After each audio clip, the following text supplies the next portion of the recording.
Hi fam, welcome back to our YouTube channel. ನಾನು ನಿಮ್ಮ ಪ್ರಿಯ ಮಧುಸೂದನ್ ಮಾತಾಡ್ತಾ ಇದ್ದೀನಿ. ಇವತ್ತು ಈವ್ನಿಂಗ್ ಸ್ನ್ಯಾಕ್ಸ್ಗೆ ವೆಜ್ ನೂಡಲ್ಸ್ ಯಾವ ರೀತಿ ಮಾಡೋದು ಅಂತ ತಿಳಿಸ್ಕೊಡ್ತೀನಿ ಬನ್ನಿ. ಇನ್ನು ಯಾರು ನನ್ನ ಚಾನಲ್ನ ಸಬ್ಸ್ಕ್ರೈಬ್ ಆಗಿಲ್ಲ, ಬೇಗ ಹೋಗಿ ಸಬ್ಸ್ಕ್ರೈಬ್ ಮಾಡ್ಕೊಳ್ಳಿ. ಹಾಗೆ ಪಕ್ಕದಲ್ಲಿರುವ ಬೆಲ್ ಐಕನ್ನ ಕ್ಲಿಕ್ ಮಾಡಿ. ನಾನು ಯಾವುದೇ ವಿಡಿಯೋ ಅಪ್ಲೋಡ್ ಮಾಡಿದ್ರು ಫಸ್ಟ್ ನೋಟಿಫಿಕೇಶನ್ ನಿಮಗೆ ಬರುತ್ತೆ. ಈರುಳ್ಳಿನ ಸ್ಲೈಸ್ ಆಗಿ ಉದ್ದುದ್ದಕ್ಕೆ ಹೆಚ್ಕೊಂಡಿದ್ದೀನಿ. ನಂತರ ಈರುಳ್ಳಿ ಹೂವನ ಒಂದೆರಡು ಸೊಪ್ಪನ್ನ ಇಟ್ಕೊಂಡಿದ್ದೀನಿ. ನಂತರ ಎಲೆಕೋಸ್ನ ಸ್ಲೈಸ್ ಆಗಿ 1 ಕಪ್ ಅಷ್ಟು ಹೆಚ್ಕೊಂಡಿದ್ದೀನಿ. ನಂತರ ಕ್ಯಾಪ್ಸಿಕಮ್ನ ಸ್ಲೈಸ್ ಆಗಿ 1 ಕಪ್ ಅಷ್ಟು ಹೆಚ್ಕೊಂಡಿದ್ದೀನಿ. ಇವಾಗ ಚಿಲ್ಲಿ ಸಾಸ್ ತಗೊಂಡಿದ್ದೀನಿ.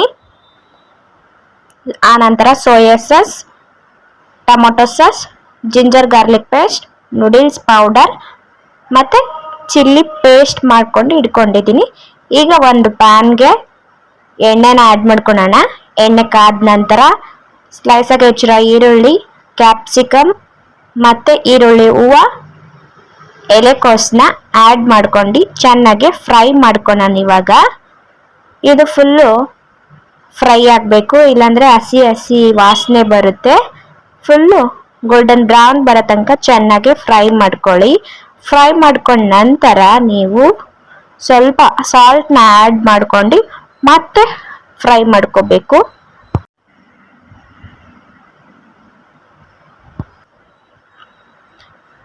ನೋಡ್ತಾ ಇರ್ಬೋದು, ಇವಾಗ ಸಾಲ್ಟ್ ಮತ್ತೆ ಶುಂಠಿ ಬೆಳ್ಳುಳ್ಳಿ ಪೇಸ್ಟ್ ಮತ್ತೆ ಚಿಲ್ಲಿ ಪೇಸ್ಟ್ ಆ್ಯಡ್ ಮಾಡ್ಕೊಂಡು ಚೆನ್ನಾಗಿ ಫ್ರೈ ಮಾಡ್ಕೊಳ್ಳಿ ಈ ರೀತಿ. ಆನಂತರ ಸ್ವಲ್ಪ ನೂಡಲ್ಸ್ ಪೌಡರ್ನ ಆ್ಯಡ್ ಮಾಡ್ಕೊಳ್ಳೋಣ. ಆ್ಯಡ್ ಮಾಡ್ಕೊಂಡ ನಂತರ ನೂಡಲ್ಸ್ನ ಆ್ಯಡ್ ಮಾಡ್ಕೊಳ್ಳೋಣ, ಬೇಯಿಸಿಟ್ಕೊಂಡಿರೋ ನೂಡಲ್ಸ್ನ. ಆನಂತರ ನೂಡಲ್ಸ್ ಪೌಡರ್ ಮತ್ತೆ ಆ್ಯಡ್ ಮಾಡ್ಕೊಂಡು ನಂತರ ಚಿಲ್ಲಿ ಪೌಡರ್ ಆ್ಯಡ್ ಮಾಡ್ಕೊಳ್ಳೋಣ.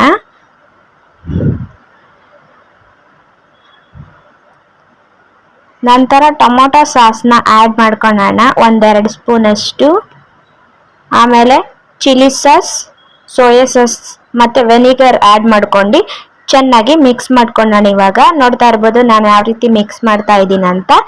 ಇವಾಗ ರೆಡಿ ಆಗಿದೆ, ನೀವೇ ನೋಡ್ತಾ ಇರ್ಬೋದು. ಈ ವಿಡಿಯೋ ಏನಾದರೂ ಇಷ್ಟ ಆದರೆ ಲೈಕ್ ಮಾಡಿ, ಶೇರ್ ಮಾಡಿ, ಹಾಗೆ ಕಮೆಂಟ್ ಮಾಡೋದಂತೂ ಮರಿಬೇಡಿ. ನೋಡ್ತಾ ಇರ್ಬೋದು, ಇವಾಗ ಪ್ಲೇಟ್ಗೆ ಸರ್ವ್ ಮಾಡ್ಕೊಂಡಿದ್ದೀನಿ. ನಂತರ ಕೊತ್ತಂಬರಿನ ಆ್ಯಡ್ ಮಾಡ್ಕೊಳ್ಳಿ.